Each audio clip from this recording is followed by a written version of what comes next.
here for Movie Review Relay, and today we're talking about Empire. Alright, so Empire. Alright guys, so Lucious is so big and bad until his mama show up with a knife. And then he turns into a little boy. Did you like the cake? The cake is good.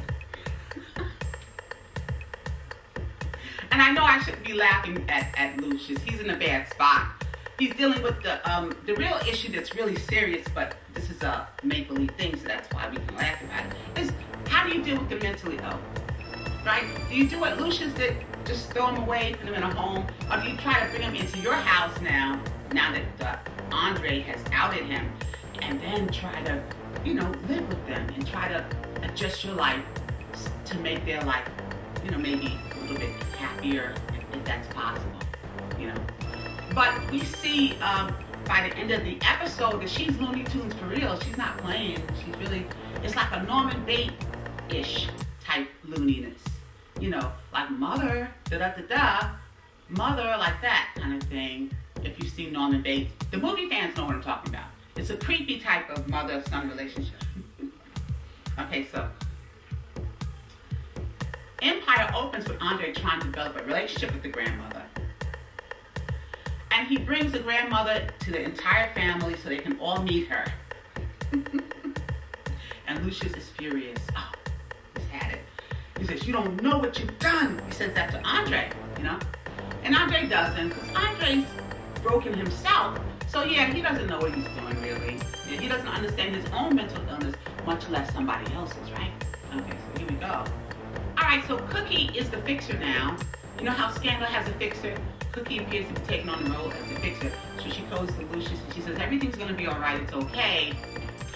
But Lucious doesn't feel that way. He tries to be a little kind to his mother by playing the piano for her, and they're singing together, and it looks like it might be okay for a moment, But really, the mother keeps saying Dwight, and Lucious says, "No, my name is Lucious."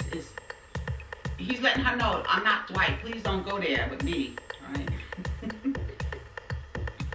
All right. So of course, we think everything is going to be right by the end of the episode. Like I said, if she's baking cakes and pies and making him sit down at the table and tormenting him emotionally, and then threatening him physically because she has a knife.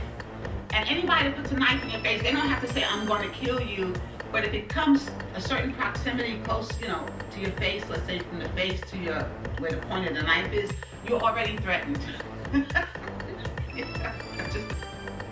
Alright, and then we talk about Hakeem a little bit. He wants to collaborate with Tiana, and of course Laura's not having it. She's a little insecure, and that's because of Hakeem's track record, Hakeem, you got a baby by Anika. Everybody remembers when you went to her house. You kind of initiated that. And you're kind of young, really 19 to get married. Most people will admit, he's a little too young to be getting married anyway, to committing himself to one woman. When you get married, you really should commit to one woman. A lot of people still don't understand that that's married today. But that's really the way that's supposed to be, okay? And we talked about this last week, or maybe it was another show. Sometimes I get the shows confused. Might have been, no, it was last week. Old flames die hard. So when somebody says they're going to see their ex, yeah, you gotta get a little concerned. Yeah, why do you need to see the ex? Why? Okay. Unless you got business, and then if that's the case, I go with you. No, I'm just kidding. You don't go with her. But the point is, that's not a good sign when people want to go back. And I say that all the time, even like with Facebook and all of these different Twitters or whatever, and you see somebody you haven't seen in 30 years, you say, "Let's reconnect." If I haven't seen you in 30 years, why do I want to reconnect? There must have been a reason why we disconnected. I'm coming back. Alright, and Jamal the producer sounds very capable, and he acts very capable until he starts going with Jamal, and I thought it was sexual harassment. I said, "Oh my God, you getting ready to come on to Jamal, you getting ready to get him, the R word, I don't know." But then I realized, no, Jamal is attracted to him as well, and they're just getting ready to have a situation, a romantic encounter, a passionate encounter. They're pulling off clothes. Alright, so Cookie and Lucious are having creative differences.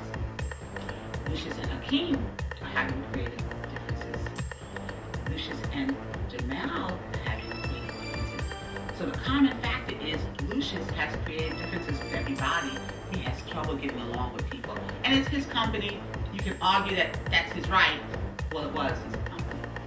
All right, but the point is, yeah, he doesn't get along with a lot of people. All right, and you might want to know what happened to Miss Harper, because Miss Harper, you're the one who told everybody about my mother being in the nursing home or the mental illness house, wherever she was, and you wasn't supposed to do that. You know, you were very shady when you did that. So how are we going to pay you back? All right, so we see Thirsty drop her off on the wrong side of town, and two thugs come out in the dark and grab her, and we don't know what's going to happen. We'll have to tune in next week. But why would you get in the car with Thirsty? And that goes for anybody. You know, it doesn't matter if it's Miss Harper. It could be you. Anybody. Why would you get in the car with Thirsty? Anybody in the world, in the universe. Why would you get in the car with Thirsty? The story with Sister Carol and Sister Candace, which are the sisters of Cookie. The sister just got out of rehab is saying that she helped Lucious kill people. We thought it was, you know, maybe she had an affair with Lucious, but no, I guess they did some killing together. All right, so the EmpireFox character saying, no, you better not tell. Don't you tell that.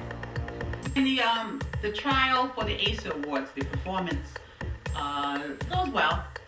I love Andre opening it up, saying that the family is not perfect. And I understand why he would say that, because when you see us effing up, then you can say, oh, he said the family wasn't perfect. Yeah, it softens the blow. So the performance is great. You know, the music is always good. I've said that before. All right, so the last scene, we see Rhonda. She's cozy with Anika. Remember, she's living there, whatever. And of course, Anika puts up her shoes on the coffee table. And you see the shoes now look like the shoes of the silhouette that walked out the door after Rhonda was pushed down the stairs. The closing of last season. Not last season. The closing of the winter finale. Alright, so Rhonda now thinks that she remembers, yeah, those are Anika's shoes maybe, and she's getting spooked now. You know, maybe Anika pushed me down the stairs. Maybe I didn't fall. But that whole scene, I don't know, it's inconsistent.